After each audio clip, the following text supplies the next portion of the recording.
जय श्री कृष्ण मित्रों, आपका हार्दिक स्वागत है।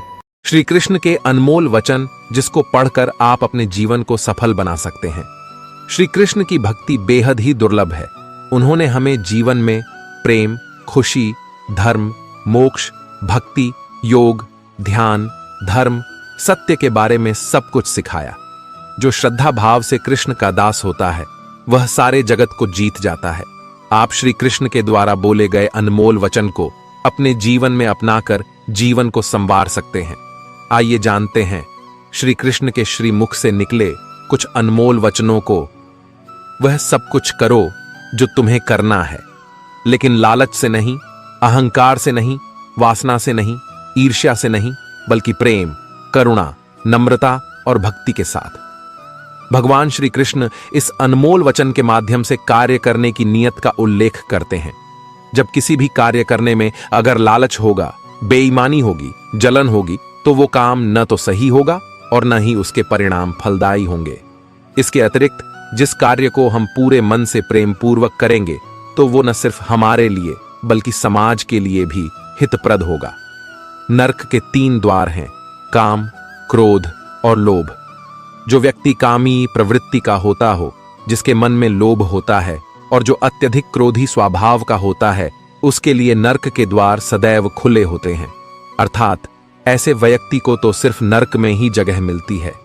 मैं ही सृष्टि का आदि, मध्य और अंत हूं। भगवान श्री कृष्ण ही इस सृष्टि के पालनहार हैं। वही इस संसार की शुरुआत थे, वही मध्य और वही अंत होंगे। आप जो चाहते हैं उसके लिए नहीं लड़ते हैं, तो जो खोया उसके लिए मत रो। मनुष्य सब कुछ चाहता है पर सब कुछ उसे नहीं मिल सकता। आपको जो नहीं मिला उसके लिए पश्चाताप मत करो, और जो आपसे खो गया, जो आपसे अलग हो गया, उसके लिए निराश भी मत हो। मैं सभी प्राणियों के हृदय में स्थित आत्मा हूं। मैं सभी प्राणियों का आदि, मध्य और अंत भी हूं। हर व्यक्ति श्री कृष्ण से जुड़ा है और श्री कृष्ण हर व्यक्ति से जुड़े हैं। वही हमारे आदि, मध्य और अंत है। ठंड या गर्मी, सुख या दर्द का अनुभव करें। ये अनुभव क्षण भंगुर हैं, वे आते हैं और जाते हैं। उन्हें धैर्यपूर्वक सहन करें। समय एक सा नहीं रहता। आज दुख है तो कल सुख भी आएंगे, और सुख के बाद दुख भी आना स्वाभाविक है। आपको पूरे धैर्य और श्री कृष्ण पर विश्वास के साथ अपना जीवन निर्वाह करना चाहिए। सत्य कभी नष्ट नहीं हो सकता। अच्छा करने से नहीं डरना चाहिए। लोग अक्सर सच कहने से बचते हैं या डरते हैं, पर सत्य कभी छुप नहीं सकता और न ही कभी मिट सकता है। कितना भी छुपा लें पर सच तो उजागर हो ही जाएगा। इसलिए जो बात सच पर आधारित हो उसे करने या कहने और मानने से कभी नहीं डरना चाहिए। इस शरीर का मोह मत करो। यह तो माटी है, माटी में मिल जाएगा। अमर तो आत्मा है जो परमात्मा में मिल जाएगी। लोग अपने शरीर को सुंदर बनाने में लगे रहते हैं, पर आत्मा की सुंदरता शरीर की सुंदरता से कहीं ज्यादा महत्वपूर्ण है। शरीर तो नश्वर है, मिट्टी ही तो है, तो मिट्टी में ही मिल जाता है, पर आत्मा अमर है। इसलिए आत्मा की सुंदरता पर ध्यान दो। आत्मा की सुंदरता अपने को श्री कृष्ण में लीन करने में मिलती है। जो हुआ अच्छा हुआ, जो होता है अच्छे के लिए होता है। कभी कभी विपरीत परिस्थितियां हमारी वर्तमान स्थिति को अच्छा करने के लिए आती हैं। मन चंचल है, इसे और संयमित करना कठिन है, लेकिन यह अभ्यास से वश में हो जाता है। मन चंचल होता है, यह इधर उधर भागता है और किसी भी कार्य की एकाग्रता का दुश्मन है। लेकिन यदि यह व्यक्ति के वश में हो जाए तो इससे अच्छा कोई मित्र नहीं है। मन को एकाग्र करना जरूरी है, बस थोड़े से प्रयास और अभ्यास की जरूरत है। मेरे लिए न कोई घृणित है और न ही कोई प्रिय, न कोई निर्धन है और न ही कोई धनी। बस जो भक्ति भाव के साथ मुझे याद करते हैं, मैं उनका हूं और वो मेरे। श्री कृष्ण उन्हीं के हैं जो श्री कृष्ण के हैं। भगवान तो बस प्रेम, भक्ति के भूखे हैं। जो भी उनकी भक्ति में लीन होता है, जो भी प्रेम से उन्हें याद करता है, वो सदैव उसका कल्याण करते हैं। मैं हमेशा तुम्हारे साथ और तुम्हारे आसपास रहता है, चाहे तुम कुछ भी कर रहे हो। जब भी आप कोई बुरा कार्य करते हो या अच्छा कार्य करते हो, आपको लगता है कि कोई देख नहीं रहा, तो यहाँ श्री श्री कृष्ण कहते हैं कि तुम जो कुछ भी कर रहे हो, मेरी दृष्टि सदैव तुम पर है। इसलिए आप यह मत समझे कि आप अकेले हैं। आपके साथ श्री कृष्ण सदैव हैं। जो कुछ हुआ अच्छे के लिए हुआ, जो हो रहा है अच्छे के लिए हो रहा है, जो होगा वह भी अच्छे के लिए ही होगा। तो सकारात्मक रहो और अपना कर्म करो। आप वही हैं जिसमें आप विश्वास करते हैं। आप वह बन जाते हैं जो आप मानते हैं कि आप बन सकते हैं। हमारी सफलता और असफलता इस बात पर निर्भर करती है कि हम खुद पर कितना विश्वास करते हैं। व्यक्ति जो चाहे बन सकता है यदि पूरे विश्वास के साथ अपने लक्ष्य पर लगातार चलता रहे। जिस इंसान के चारों तरफ नकारात्मक लोग रहते हैं उस इंसान का मंजिल से भटक जाना तय है। कहते हैं मन के हारे हार है और मन के जीते जीत। जिस प्रकार सकारात्मक विचारों से सफलता मिलती है उसी प्रकार नकारात्मक विचार असफलता के मार्ग की ओर अग्रसर करते हैं। क्योंकि जैसा हम सोचते हैं वैसे ही हम बनते जाते हैं और अपने विचारों के माध्यम से ही हमें नकारात्मक और सकारात्मक परिणाम मिलते हैं। अपने अनिवार्य कर्तव्य का पालन करें क्योंकि क्रिया वास्तव में निष्क्रियता से बेहतर है। मनुष्य ही एक ऐसा प्राणी है जो कर्म करता है, इसलिए कर्म करना प्रत्येक व्यक्ति का धर्म भी है। कर्म करने वाला व्यक्ति है कर्मवीर कहलाता है। इसलिए कार्य करते रहना खाली बैठे रहने से हमेशा बेहतर होता है। समय हमेशा चलता रहता है, कभी रुकता नहीं। यदि आज बुरा समय है तो कल अच्छा होगा। इसलिए आप बिना किसी स्वार्थ के सिर्फ कर्म कीजिए, फल समय खुद देगा। न तो समय रुकता है और न ही एक सा रहता है। बुरा समय हो या अच्छा समय बदलता जरूर है। आज बुरा है तो कल अच्छा, और अच्छा तो फिर बुरा समय जरूर आएगा। सुख के बाद दुख और दुख के बाद सुख आते जाते रहते हैं। इसलिए इस पर हमारा कोई वश नहीं है, लेकिन कर्म पर हमारा वश जरूर है। आप सिर्फ कर्म करिए, फल की चिंता किए बगैर। समय आने पर फल जरूर मिलेगा। जो अहंकार से मोहित हो जाता है वह सोचता है मैं करता हूं। जो अज्ञानी व्यक्ति होता है वो यह गलत फहमी पाल लेता है कि मैं करता हूं, सभी कार्य मेरे द्वारा किए जा रहे हैं, ऐसा जान उसमें अहंकार घर कर लेता है। परंतु इस श्रेष्ठ में जो भी हो रहा है वो तो प्रकृति द्वारा किए जा रहे हैं। अज्ञानता के कारण व्यक्ति में जो मैं का अहंकार जन्म ले लेता है तो उसका पतन होना निश्चित है। मैं किसी का भाग्य निर्माण नहीं करता, हर व्यक्ति अपना भाग्य स्वयं बनता है। श्री कृष्ण कहते हैं कि वो किसी के भी भाग्य के निर्माता नहीं है। व्यक्ति खुद ही अपना भाग्य लिखता है। आप जैसा बीज बोएंगे आप वैसी ही फसल ही काटेंगे। आप जैसा कर्म करेंगे आपको वैसे है परिणाम मिलेंगे। यदि विद्यार्थी मन लगाकर पढ़ाई करेंगे तो परीक्षा में सफल होंगे। इसलिए हर व्यक्ति का भाग्य तभी बदलेगा जब वो ऐसे कर्म करेगा। पृथ्वी, जल, अग्नि, वायु, आकाश, मन, बुद्धि और अहंकार, ये मेरी प्रकृति के 8 विभाग हैं। जो कुछ भी है वो वर्तमान में है। जो बीत गया है वो नहीं आएगा, और जो आने वाला है उसकी चिंता नहीं, बल्कि खुले हाथों से इसका स्वागत करें। भ्रम और संदेह से परे। जब आप भगवान से प्यार करते हैं तो आप हर चीज से प्यार करते हैं। मन उन लोगों के लिए दुश्मन की तरह काम करता है जो इसे नियंत्रित नहीं करते हैं, और जिसने अपने मन को जीत लिया है उसके लिए मन सबसे अच्छा मित्र है। क्रोध में इंसान भ्रमित हो जाता है और भ्रम से बुद्धि व्यग्र हो जाती है, और अपने गलत फैसले के चलते उसका पतन शुरू हो जाता है। जो कर्म में अकर्म देखता है और अकर्म में कर्म देखता है वह मनुष्यों में बुद्धिमान होता है। आप केवल कर्म के हकदार हैं, उसके फल के कभी नहीं। मनुष्य अपने विश्वास से निर्मित होता है। जैसा वह मानता है वैसा ही वह है। आत्मा विनाश से परे है। कोई भी उस आत्मा का अंत नहीं कर सकता जो अनंत है। खुशी मन की एक ही अवस्था है जिसका बाहरी दुनिया से कोई लेना देना नहीं है। यांत्रिक अभ्यास से बेहतर है ज्ञान, ज्ञान से बेहतर है ध्यान। कोई भी व्यक्ति जो अच्छा काम करता है उसका कभी भी बुरा अंत नहीं होगा, चाहे यहां या आने वाले संसार में। अपने भीतर पीछे मुड़कर मैं बार बार रचना करता हूं। जिनके मन और आत्मा में सामंजस्य है, जो इच्छा और क्रोध से मुक्त हैं, जो अपनी आत्मा को जानते हैं, उनके साथ ईश्वर की शांति है। हम वही देखते हैं जो हम हैं, और हम वही हैं जो हम देखते हैं। जो हुआ अच्छा हुआ, जो भी हो रहा है वो अच्छा ही हो रहा है, और जो होगा वो भी अच्छा ही होगा। बुरे कर्म करने नहीं पड़ते हो जाते हैं, और अच्छे कर्म होते नहीं करने पड़ते हैं। क्या गया है तुम्हारा जो तुम रोते हो?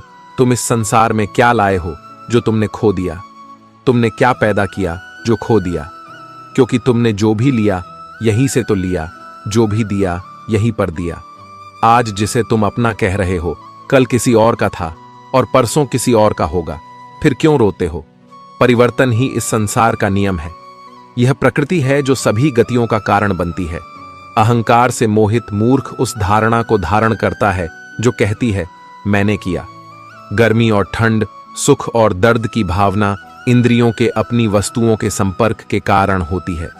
वे आते हैं और चले जाते हैं चिरकाल तक। आपको उन्हें स्वीकार करना चाहिए। पूर्ण लगन के साथ अपना कार्य करो, लेकिन उसके फल की इच्छा मत करो, क्योंकि जब आप फल की इच्छा करते हैं तब कहीं न कहीं आप अपने कार्य में पूर्ण रूप से समर्पित नहीं हो पाते।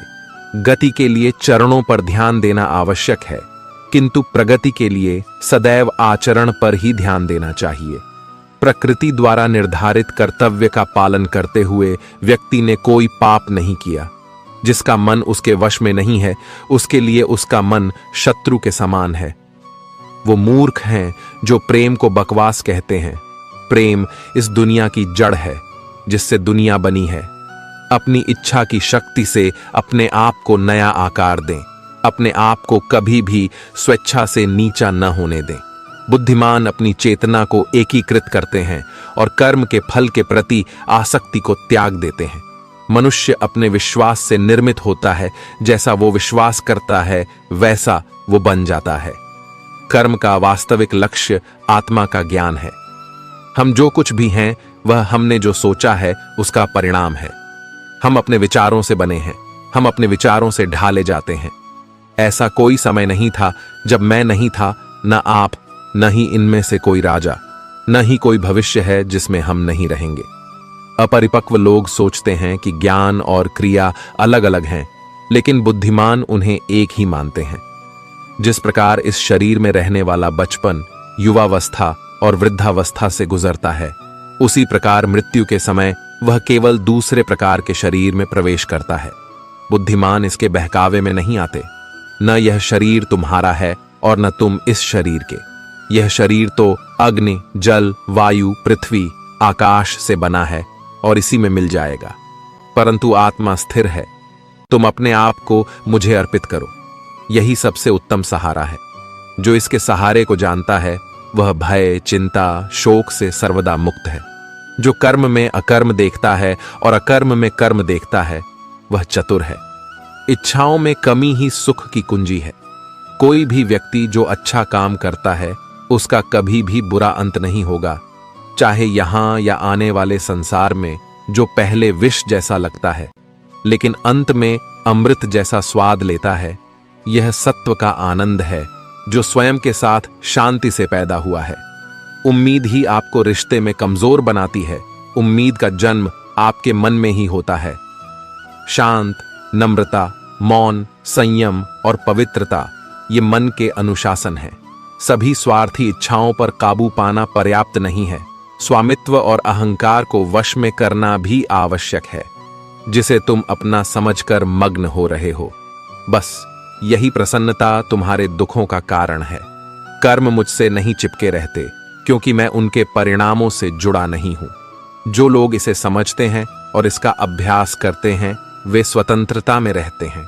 जो मनुष्य प्रकृति के गुणों से अनासक्त है और जो पूरी तरह से दिव्य ज्ञान में स्थित है, उसका कार्य पूरी तरह से परात्परता में विलीन हो जाता है। अभी निराश मत हो, क्योंकि तेरा वक्त कमजोर हो सकता है, तू नहीं। भले ही दुर्बलता ईश्वर द्वारा दी जाती है, लेकिन गरिमा मनुष्य के मन को स्वयं निर्मित करती है। अंत में सभी आत्माओं को परमात्मा में मिल ही जाना है। यही तो आत्मा का अंतिम लक्ष्य है। सभी जीव मुझ में है और मैं सभी जीवों में हूं। तुम्हारे कर्म ही तुम्हारे भाग्य के निर्माता है। तुम्हारा मोह ही तुम्हारे दुखों का महान कारण है। आज वो तुम्हारा है, कल वो किसी और का होगा, इसलिए व्यर्थ का पछतावा मत करो। वर्तमान में जीना और उसका अनुभव ही जीवन है। आत्मा अमर है ना, तो इसे कोई शस्त्र काट सकता है और न ही अग्नि इसे जला सकती है। जल इसके तेज को बुझा नहीं सकता और न ही वायु इसे सुखा सकती। किसी और के जीवन की नकल को पूर्णता के साथ जीने की तुलना में अपने भाग्य को अपूर्ण रूप से जीना बेहतर है। आप बुराई से कुछ समय के लिए बच सकते हो, लेकिन बुराई तो तुम्हें हजारों की भीड़ में भी तुम्हें ढूंढ लेगी, जैसे गायों की झुंड में बछिया अपने मां को ढूंढ लेती है। सभी जीवों का निर्माता मैं हूं।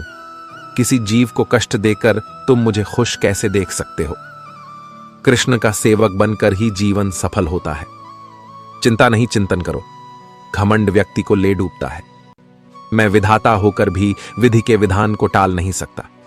मन सफेद कपड़ा है, इसे जिस रंग में डुबाओगे वहीं रंग च जाएगा। उठो, श्री कृष्ण के चरणों का वंदन करो।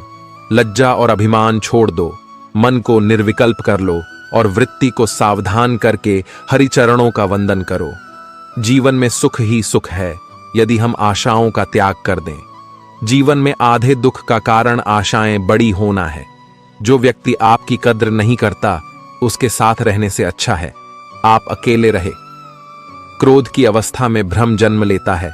भ्रम बुद्धि को नष्ट कर देती है और बुद्धि के नष्ट होते ही व्यक्ति का पतन हो जाता है। मैं सभी प्राणियों को समान रूप से देखता हूं। मेरे लिए कोई बड़ा छोटा, अमीर गरीब नहीं है। न कोई मुझे कम प्रिय है न अधिक, लेकिन जो मेरी प्रेम पूर्वक आराधना करते हैं मैं सदैव उनका हूं।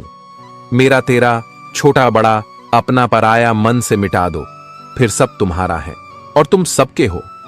आपको अपना निर्धारित कर्तव्य करने का अधिकार है, लेकिन आप कर्म के फल के हकदार नहीं हैं। अपने कार्यों के परिणामों का कारण स्वयं को कभी न समझें और कभी भी अपने कर्तव्य को न करने के प्रति आसक्त न हो। आप अकेले आए हैं और अकेले ही जाना है, इसलिए खुद पर भरोसा करो। चाहे बुरा ही क्यों ना लग जाए, पर ऐसा सत्य जरूर बोलिए, लेकिन ऐसा झूठ मत बोलिए जो सत्य लगे। प्रेम का अनुभव एक ऐसा अनुभव है तो व्यक्ति को कभी परास्त नहीं होने देता। आत्मविनाश और नरक के 3 द्वार हैं, वासना, क्रोध और लोभ। वक्त से हारा या जीता नहीं जाता, बल्कि वक्त से तो सीखा जाता है। यदि मन बेचैन है और इसे नियंत्रित करना कठिन है, लेकिन अभ्यास के द्वारा इसे वश में किया जा सकता है। तुम्हारे मन की गतिविधियों, होश, श्वास और भावनाओं के माध्यम से मेरी शक्ति सदा तुम्हारे साथ है और लगातार तुम्हें बस एक साधन की तरह प्रयोग करके सभी कार्य कर रही है। हर किसी का जन्म किसी न किसी कारण से होता है, इसे पहचानो और बस कर्म करते रहो। कोई भी मनुष्य पूर्ण नहीं है, किसी न किसी में कोई न कोई कमी होती है और हर किसी में कोई न कोई अच्छाई होती है। इसलिए आपकी तुलना किसी से मत करो, बल्कि पूर्ण निष्ठा के साथ अपना कर्म करो। कर्मवीर मनुष्य ही अपनी पहचान बनाते हैं, जो कर्म नहीं करते वो विलुप्त हो जाते हैं। आत्मज्ञान की अग्निकर्म के सभी बंधनों को भस्म कर देती है। हे अर्जुन, जैसे धधकती आग लकड़ी को राख कर देती है। तू करता वही है जो तू चाहता है, फिर होता वही है जो मैं चाहता हूं। तू वही कर जो मैं चाहता हूं, फिर होगा वही जो तू चाहता है। भगवान कृष्ण कहते हैं, खुद पर विश्वास करो और अपना कर्म करते रहो। जिस व्यक्ति को कोई लगाव नहीं है, वह वास्तव में दूसरों से प्यार कर सकता है, क्योंकि उसका प्यार शुद्ध और दिव्य है। मुझे प्राप्त करने का एकमात्र तरीका प्रेम है। जो कुछ करना है करो, लोभ से नहीं, अहंकार से नहीं, वासना से नहीं, ईर्ष्या से नहीं, प्रेम, करुणा, नम्रता और भक्ति से करो। कर्म करते समय न तो कोई नुकसान होता है और न ही कोई परिणामी दोष, लेकिन इस निस्वार्थ क्रिया की थोड़ी सी भी प्रगति हमें महान भय से बचाती है। इंद्रियों से मिलने वाला सुख पहले तो अमृत जैसा लगता है, लेकिन अंत में यह विष के समान कड़वा होता है। जिसने अपने मन पर विजय प्राप्त कर ली है, उसके लिए मन सबसे अच्छा मित्र है, लेकिन जो ऐसा करने में असफल रहा है, उसके लिए मन सबसे बड़ा शत्रु है। तुम्हारा कर्तव्य ही तुम्हारा धर्म है। जीवन ना तो भविष्य में है न अतीत में है, जीवन तो बस इस पल में है। जीवन तो इस क्षण का नाम है। तुम्हारी पीड़ा के लिए मेरे पास एक उद्देश्य है, तुम्हारे संघर्ष का एक कारण है और तुम्हारी सच्चाई का प्रतिफल है। मेरा विश्वास करो और हार मत मानो। वह मुझे प्रिय है जो सुख के पीछे नहीं भागता और न दुख से दूर भागता है, न शोक करता है, न लालसा करता है, वरन वस्तुओं को वैसे ही आने देता है जैसे हो जाता है। मोह में पड़कर अपने कर्तव्य को न भूलें। संदेह करने वालों को न तो इस दुनिया में और न उस दुनिया में खुशी मिलती है। खुशी की कुंजी इच्छाओं की कमी है। धन्य है मनुष्य जन्म, स्वर्गवासी भी इस जन्म की कामना करते हैं, क्योंकि सच्चा ज्ञान और शुद्ध प्रेम मनुष्य को ही मिल सकता है। आपके सिवा दुनिया में कोई भी आपको परेशान नहीं कर सकता। कर्मयोगी अपने मन और बुद्धि की शुद्धि के लिए ही अपने शरीर, मन, बुद्धि और इंद्रियों के साथ आसक्ति रहित होकर कर्म करते हैं। पशुओं में मैं सिंह हूं, पक्षियों के बीच चील गरुड़, मैं प्रहलाद हूं जो राक्षसों के बीच पैदा हुआ हूं, और उन सभी उपायों में मैं समय हूं। हे अर्जुन, जो मन के द्वारा इंद्रियों पर लगाम लगाता है और इसके बजाय कर्म योग बिना किसी आसक्ति के निष्पादित करता है, वह श्रेष्ठ है। बुराई तो तुम्हें हजारों की भीड़ में भी तुम्हें ढूंढ लेगी, ठीक उसी प्रकार जैसे गायों की झुंड में बछड़ा अपने मां को ढूंढ लेता है। परंतु जो बंसी वाले को दिल से मानता है, वह बुराई में भी अच्छाई को ढूंढ लेता है। व्यक्ति को सदैव बुराई से बचकर रहना चाहिए। अगर कोई बुरा कर्म करता है तो वह कर्म उसको अपने जीवन में भोगना ही पड़ता है। जिस प्रकार बछिया झुंड में भी अपने मां को ढूंढ लेती है, वैसे ही कर्म का फल आपको हजारों के भीड़ में भी ढूंढ लेगा। माधव कहते हैं, किसी जीव को कष्ट देकर आप मुझे खुश नहीं देख सकते हो। श्री कृष्ण जगत के स्वामी हैं, वह कण कण में निवास करते हैं। छोटे से छोटे जीव के हृदय में ईश्वर का वास होता है। उस जीव को कष्ट का अनुभव होना ईश्वर को कष्ट का अनुभव कराता है। अर्थात किसी जीव को कष्ट देकर अपने ईश्वर को खुश कैसे देख सकते हैं। वह दिन मत दिखाना कान्हा कि हमें खुद पर गुरूर हो जाए। रखना अपने दिल में इस तरह कि जीवन सफल हो जाए। जो कृष्ण का दास हो जाता है, वह अपने आराध्य से ऐसे दिन न दिखाने की कामना करता है जिससे उसमें कभी गुरूर आ जाए। वह तो अपने कृष्ण का सेवक बनकर ही जीवन सफल बनाना चाहता है। जो हुआ अच्छा हुआ, जो होगा अच्छा होगा। स्वयं को मुझ पर छोड़ दो, अपने कर्म पर ध्यान दो। कर्म ऐसा जो स्वार्थ रहित, पाप रहित हो। कृष्ण अपने भक्तों को कर्म का मार्ग दिखाना चाहते हैं। वह कहते हैं, अपने कर्म समाज के प्रति और मानव कल्याण के प्रति केंद्रित करते हुए करो। बाकी फल की चिंता मत करो। उन सभी कर्मों को मुझे समर्पित करो। इस मार्ग को अपनाकर तुम मुझे प्राप्त कर सकते हो, मेरे प्रेम का भागीदार बन सकते हो। दुष्ट लोग अगर समझाने मात्र से समझ जाते तो यकीन मानो महाभारत कभी ना होती। जो दुष्ट लोग होते हैं वह कठोरता से ही मानते हैं। उनको समझाने के लिए कठोर व्यवहार करना आवश्यक है। अगर समझाने मात्र से दुष्ट समझ जाते तो बांसुरी बजाने वाला कभी महाभारत नहीं होने देता। जो अपने मन पर नियंत्रण नहीं रखता, वह स्वयं का धीरे धीरे शत्रु बनता जाता है। मनुष्य का मन सदैव से चंचल रहा है। इस मन की चंचलता ने मनुष्य को पथभ्रष्ट तथा मार्ग से विचलित करने में कोई कसर नहीं छोड़ी। जो व्यक्ति अपने मन को नियंत्रण में नहीं रखता, वह धीरे धीरे स्वयं का शत्रु बन जाता है। ज्यादा हंसने और बोलने वाला व्यक्ति अगर चुप हो जाए तो मान लेना वह भीतर से टूट चुका है। जो व्यक्ति सदैव हंसता खेलता मुस्कुराता रहता हो, अगर वह अपने स्वभाव से भिन्न हो जाए, अर्थात चुप गुमसुम उदास रहने लगे, तो समझना उसके हृदय में एक पीड़ा है। उस पीड़ा ने उसे कमजोर बना दिया है। जिस व्यक्ति के पास संतुष्टि नहीं है, उसे कितना भी मिल जाए वह असंतुष्ट ही रहेगा। जिस व्यक्ति के पास संपूर्ण धन दौलत, ऐश्वर्य, वैभव सब है मगर संतुष्टि नहीं है, उस धन दौलत का कोई अर्थ नहीं। वह सदैव असंतुष्ट की स्थिति में ही रहता है। जिसके पास संतुष्टि है वह थोड़े में भी संतुष्ट रहता है। जिंदगी में सदैव अवसरों का आनंद लेना चाहिए, लेकिन किसी के भरोसे को तोड़कर नहीं। जिंदगी में भरोसा एक ऐसी चीज है जिसे प्राप्त करना वर्षों की मेहनत के समान है। फिर भी यह प्राप्त हो या नहीं, यह भाग्य पर निर्भर करता है, किंतु भरोसे को तोड़कर पुनः प्राप्त करना यह संभव नहीं है। इसलिए जिंदगी में अवसरों का आनंद सदैव ले, लेकिन भरोसे को कभी टूटने ना दें।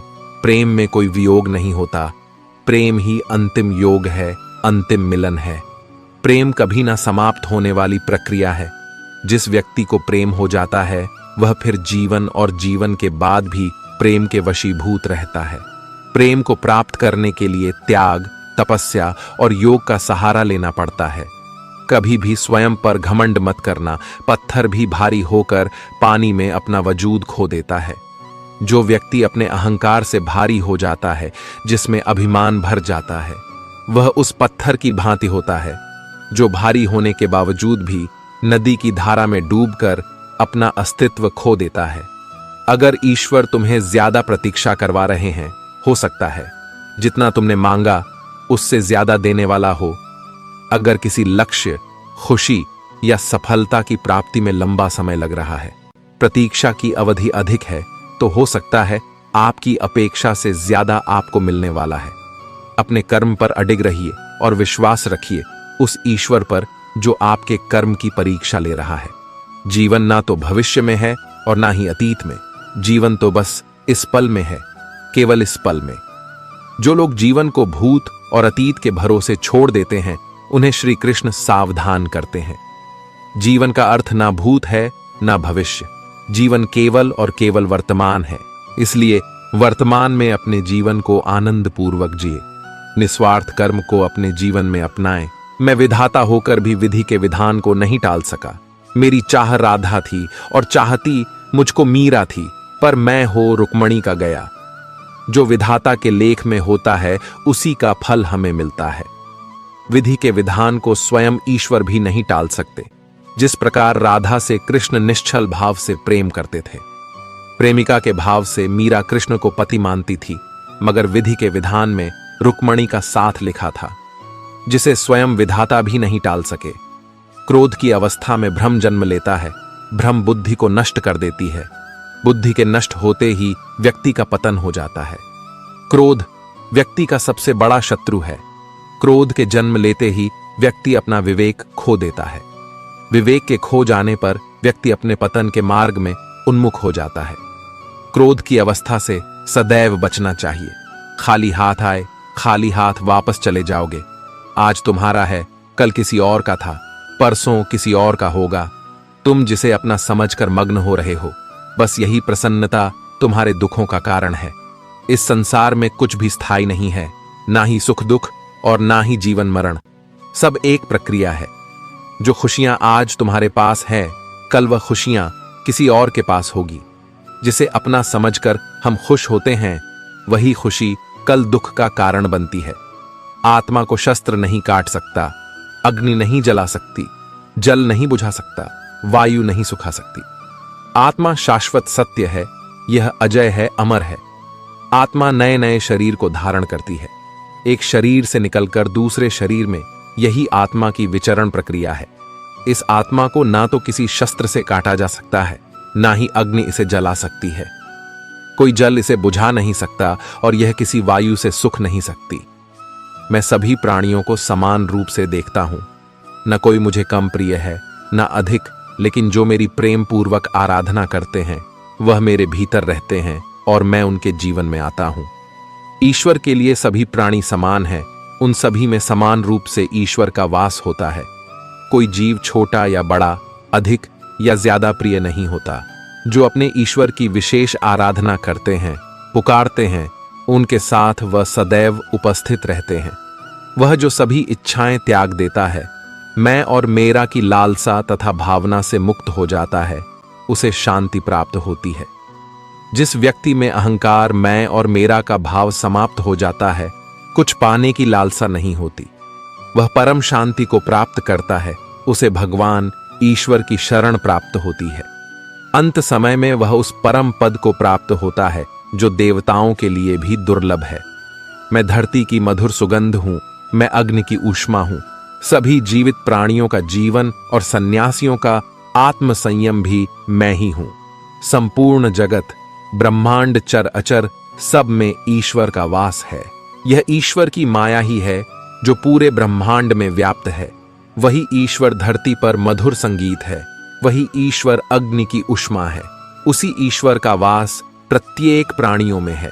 जो सन्यासियों के चित्त को शांत कर साधना में लीन करता है, वह आत्म संयम भी ईश्वर ही है। फल की अभिलाषा छोड़कर कर्म करने वाला पुरुष ही अपने जीवन को सफल बनाता है। जो व्यक्ति कर्म में विश्वास रखता है, अपने कर्म से पीछे नहीं हटता, फल की चिंता नहीं करता, वह पुरुष अपने जीवन को सफल बनाता है। फल की चिंता करने वाला व्यक्ति कभी अपने जीवन को सफल नहीं बना सकता। इस भौतिक जगत में जो व्यक्ति न तो सुख की प्राप्ति से हर्षित होता है और न अशुभ के प्राप्त होने पर उससे घृणा करता है, वह पूर्ण ज्ञान में स्थिर रहता है। यह संसार नश्वर है। इस जगत में दुख सुख, हर्ष विषाद आदि लगा रहता है। क्षण भर के सुख से जो खुश नहीं होता और अशुभ होने पर जो दुखी नहीं होता, वह व्यक्ति सच्चा ज्ञानी होता है। उसे ज्ञात होता है यहां सब क्षण भर के लिए होता है, भले ही वह सुख हो चाहे दुख। जो अपने हिस्से का काम किए बिना ही भोजन पाते हैं, वह चोर हैं। ये जीवन कर्म प्रधान है। जो व्यक्ति कर्म करके, परिश्रम करके अपने लिए कुछ अर्जित करता है, वह वास्तविक रूप से उस फल का भागी है।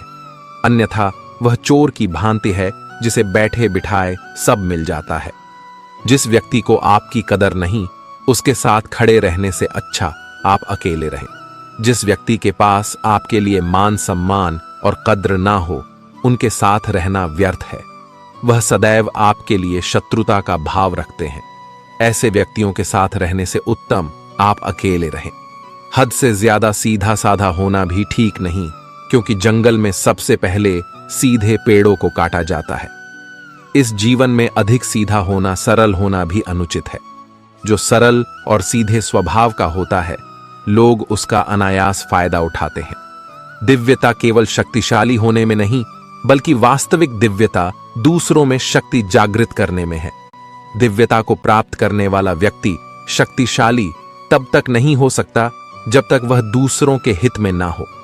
वह व्यक्ति दूसरों को दिव्य बनाए, इसमें उसके शक्तिशाली होने का परिचय मिलता है। जिंदगी के इस रण में खुद ही कृष्ण, खुद ही अर्जुन बनना पड़ता है। रोज अपना ही सारथी बनकर जीवन के महाभारत से लड़ना पड़ता है। यह जीवन एक रणभूमि है। यहां निरंतर संघर्षों का सामना करना पड़ता है। इस संघर्ष रूपी महाभारत में स्वयं अपना सारथी, अपना मार्गदर्शक और योद्धा बना होता है। अच्छी किस्मत के लोग थोड़ा भी बुरा होने पर भगवान को कोसते हैं, और बुरी किस्मत के लोग थोड़ा भी अच्छा होने पर भगवान का स्मरण और धन्यवाद करते हैं। जिनकी किस्मत अच्छी होती है, जिनके पास किसी साधन की कोई कमी नहीं होती, वह थोड़ा सा भी कष्ट नहीं झेलते। थोड़ी सी भी कमी होने पर भगवान को कोसते हैं। वहीं जिनके पास अभाव होता है, जिनके पास साधन की कमी होती है, उनके पास थोड़ी सी भी बरकत हो या खुशी मिले, वह भगवान को धन्यवाद करते हैं। जन्म लेने वाले के लिए मृत्यु उतनी ही निश्चित है जितना कि मृत होने वाले के लिए जन्म लेना। इसलिए जो अपरिहार्य है उस पर शोक मत करो। यह पृथ्वी नश्वर है, यहां सब कुछ गतिमान है। जिस प्रकार सुख दुख जीवन में आता जाता है, उसी प्रकार मृत्यु और जन्म यहां लगा रहता है। इसमें खुश होना या दुख मनाना व्यर्थ है। मुंह से माफ करने में किसी को वक्त नहीं लगता, पर दिल से माफ करने में सारी उम्र बीत जाती है। मुंह से माफी देना और हृदय से माफी देने में काफी अंतर है। मुख द्वारा दिए गए माफी को तत्काल प्राप्त किया जा सकता है, किंतु दिल की माफी प्राप्त करने में उम्र बीत जाती है। जब आप प्रभु के साथ जुड़ जाओगे तो आपकी परीक्षा आरंभ हो जाएगी। कुछ लोग इसे दुख समझते हैं तो कुछ लोग प्रभु की कृपा। प्रभु अपने भक्तों की सदैव परीक्षा लेते रहते हैं। इस परीक्षा में भक्तों को अनेकों कष्टों का सामना करना पड़ता है। सामान्य लोग इसे अपना दुख मानकर पीछा छुड़ाते हैं।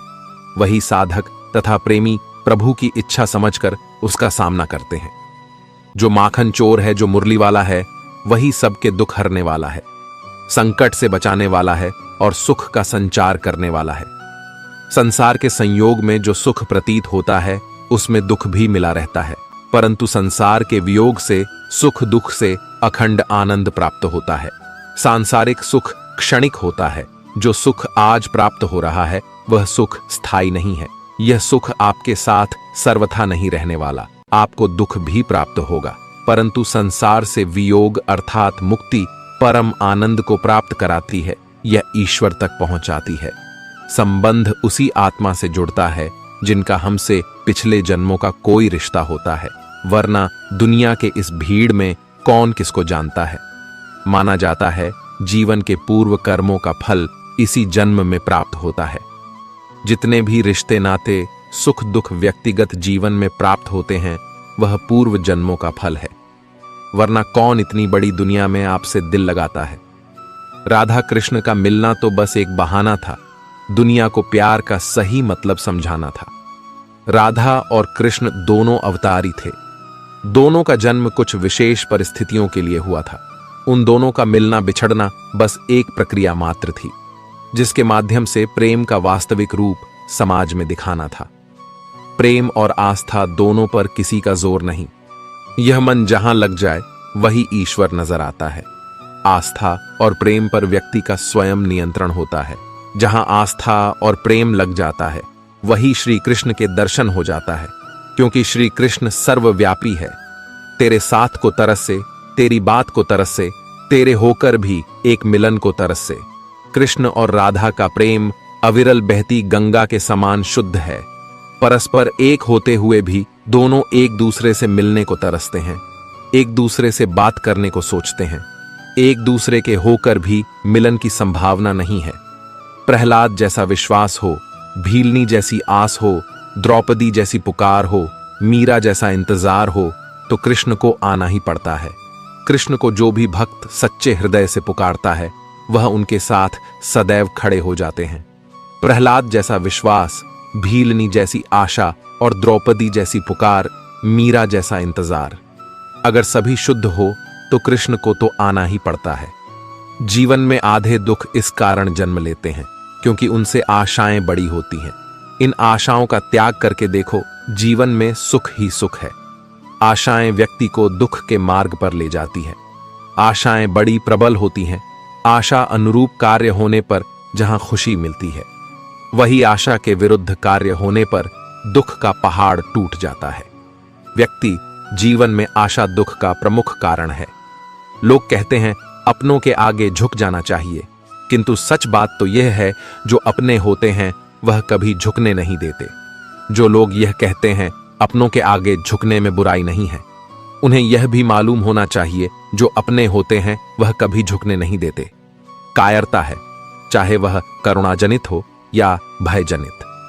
अतः अपने स्वत्व और अधिकारों की रक्षा के लिए हमेशा तैयार रहना चाहिए।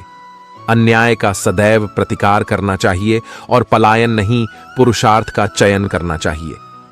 केवल मनुष्य को ही यह सौभाग्य प्राप्त है कि वह नए कर्म करने के लिए स्वतंत्र है, जिससे उन्नति के शिखर पर आरूढ़ होकर उपलब्धियों के कीर्तिमान रचकर इतिहास में अद्वितीय स्थान प्राप्त कर सकता है। अतः अकर्मण्य नहीं, कर्मठता से कार्य करते रहना चाहिए। सलाह और विचार विमर्श तथा मार्गदर्शन भले ही सबसे लेते रहें, लेकिन निर्णय स्वयं की बुद्धि से लेना चाहिए।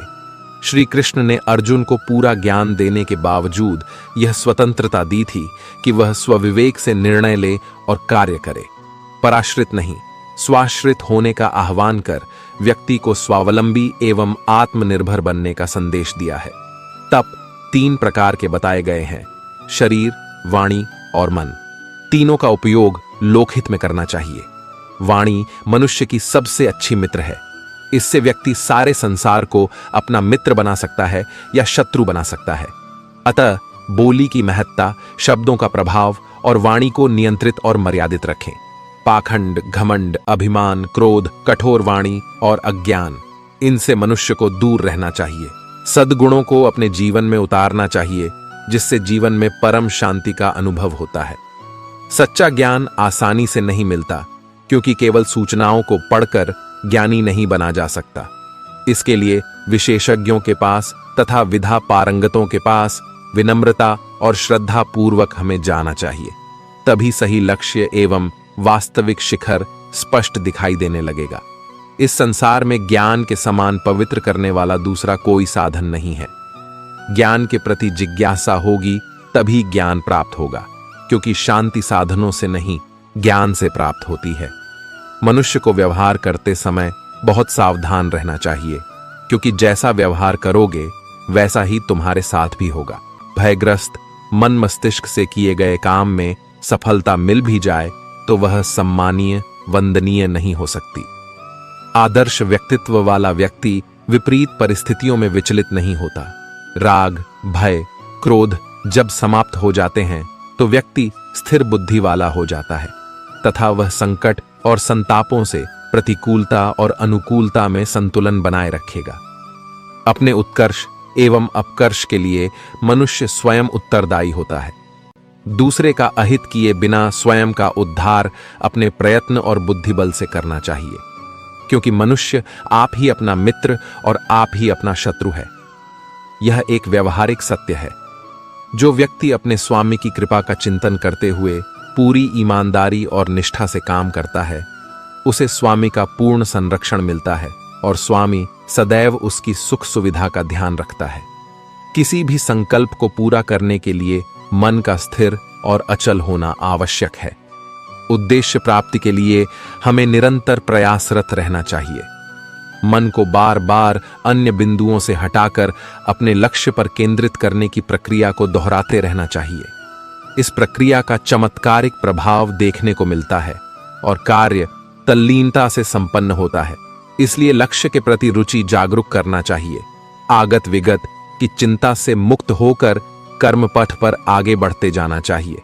घटनाएं प्रकृति के घटनाक्रम की कड़ी हैं और वे समयानुसार घटती रहती हैं।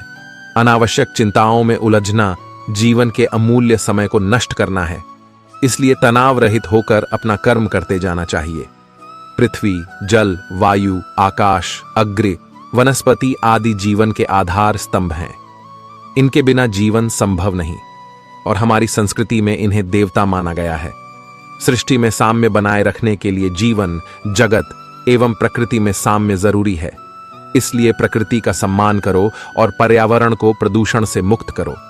दूसरे का कर्म यदि अपने कर्म से श्रेष्ठ भी प्रतीत हो तो भी अपना कर्म त्याग कर उसे अपनाने के लिए आतुर नहीं होना चाहिए। अपने कर्म में प्रवीणता हासिल करके उसी में अपनी पहचान बनानी चाहिए।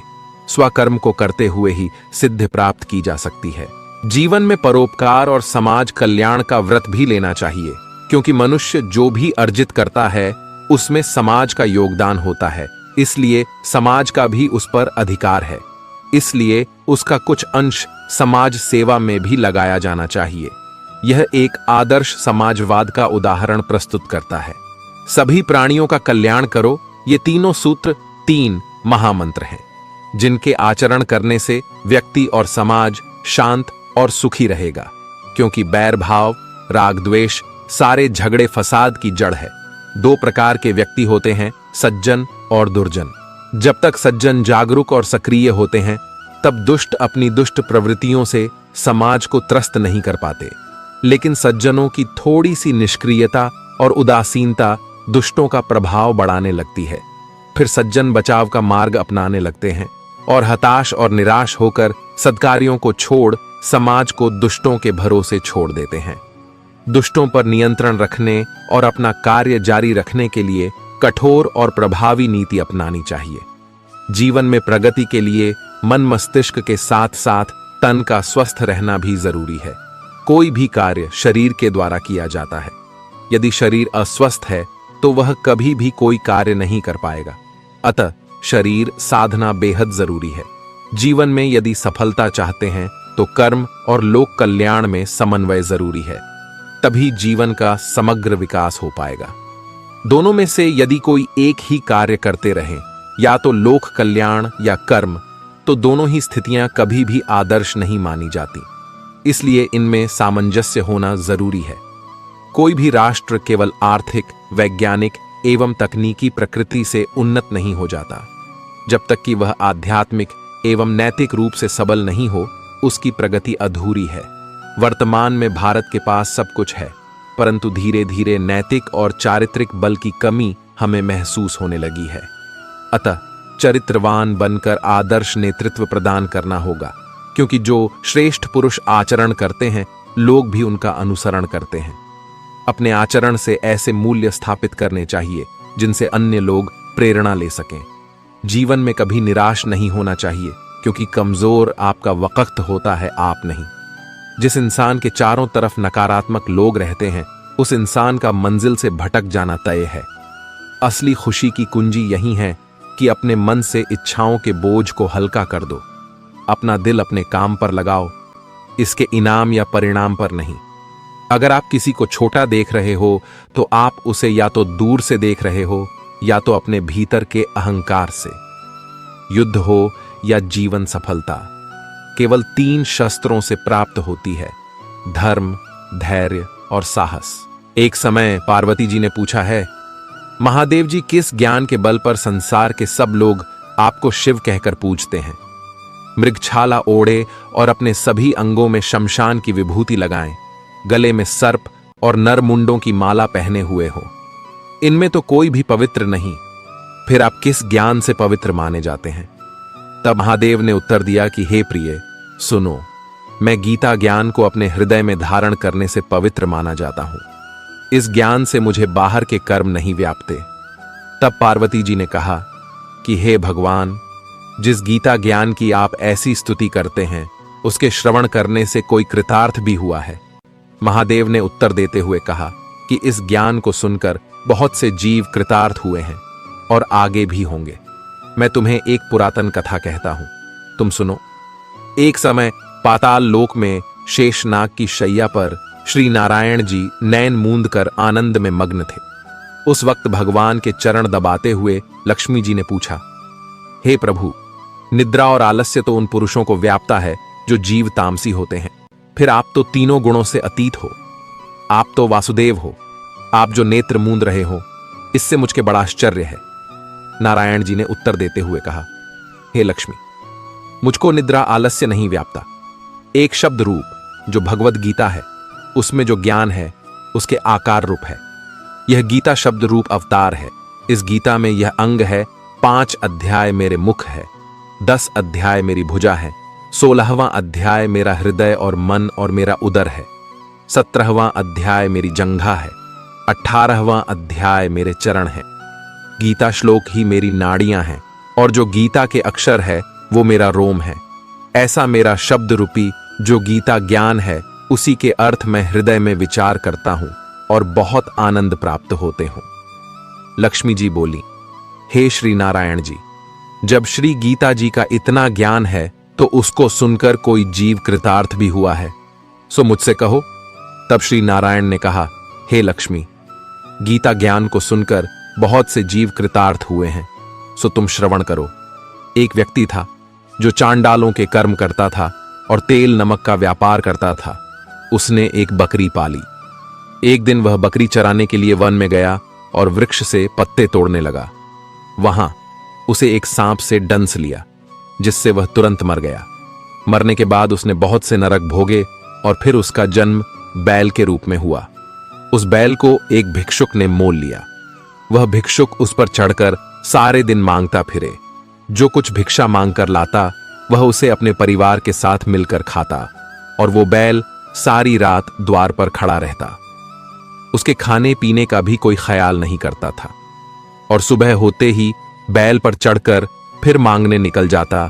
जब बहुत दिन हो गए तो वह बैल भूख से गिर गया, लेकिन उसके प्राण नहीं निकले। नगर के लोगों ने देखा और उस बैल को कोई तीर्थ का फल दे तो कोई व्रत का फल दे, तब भी उस बैल के प्राण नहीं छूटे। एक दिन गणिका आई। उसने लोगों से पूछा, यह कैसी भीड़ है? तो उन्होंने कहा कि इसके प्राण नहीं निकलते, अनेक पुण्यों का फल दे रहे हैं तो भी इसकी मुक्ति नहीं होती।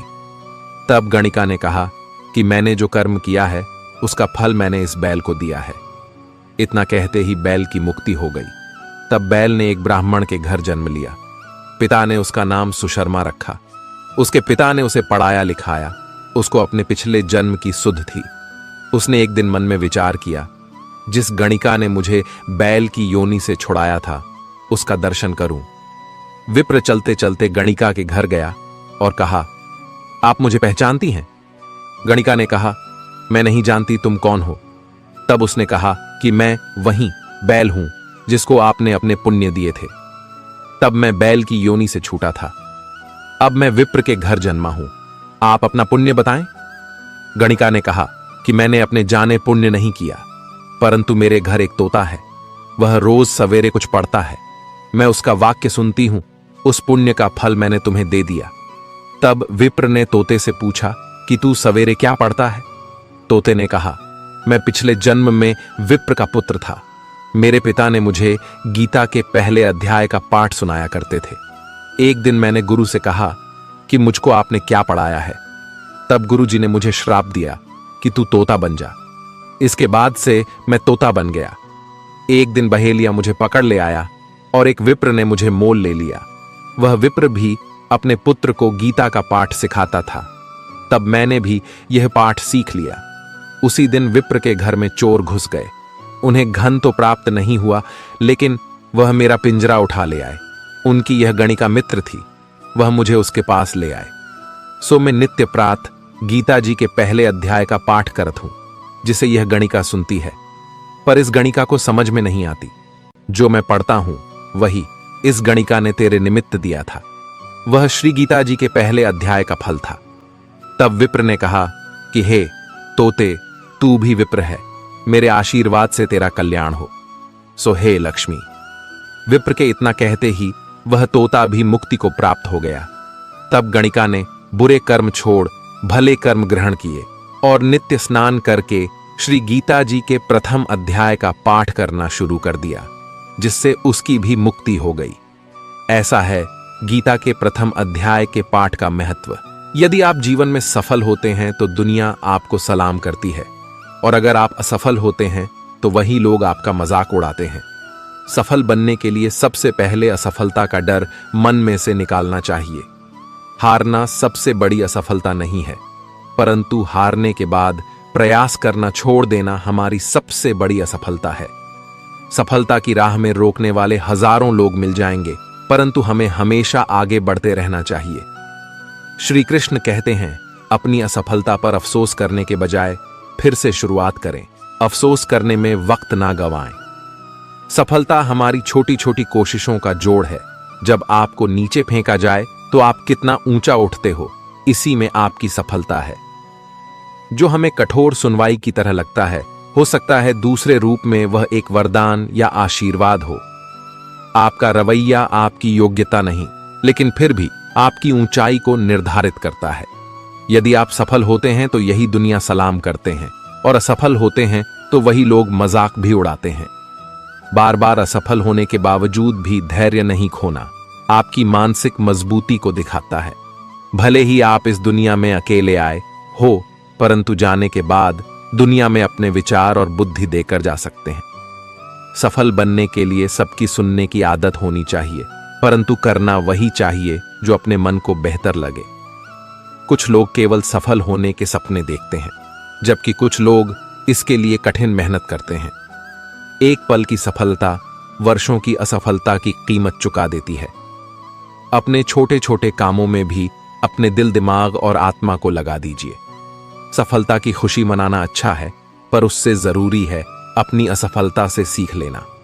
जिन व्यक्तियों को जीवन में पढ़ने की आदत होती है, वह कभी भी अकेले नहीं हो सकते। जीवन में संघर्ष जितना कठिन होगा, सफलता उतनी ही ऊंची और शानदार होगी। यदि हारने के बाद भी आप अपने हौसलों को जिंदा रख सकते हैं, तो निश्चित ही एक दिन आप अवश्य सफल होंगे। प्रयास, फिर से प्रयास और तब तक प्रयास जब तक जीत ना हासिल हो जाए, यही सफलता का मूल मंत्र है। सफल होने के लिए सफलता की इच्छा असफलता के भय से अधिक होनी चाहिए। सफलता ही सही और गलत का एकमात्र सांसारिक निर्णायक है। धैर्य सफलता का एक महत्वपूर्ण तत्व है। हमेशा अपने वास्तविक रूप में रहो, खुद को व्यक्त करो, स्वयं में भरोसा रखो। बाहर जाकर किसी और सफल व्यक्तित्व को मत तलाशो और उसकी नकल मत करो। हर एक चीज से पहले तैयार होना सफलता का रहस्य है।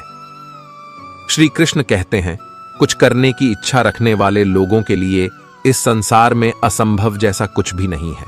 तो मित्रों, श्री कृष्ण की इन उपदेशों से आपका जीवन अच्छा होगा।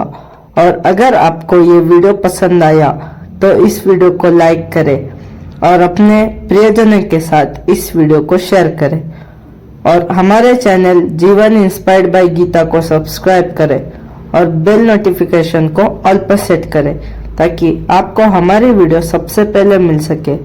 और कमेंट बॉक्स में जय श्री कृष्ण अवश्य लिखें। अंत तक देखने के लिए आपका बहुत बहुत धन्यवाद। जय श्री राधे कृष्णा।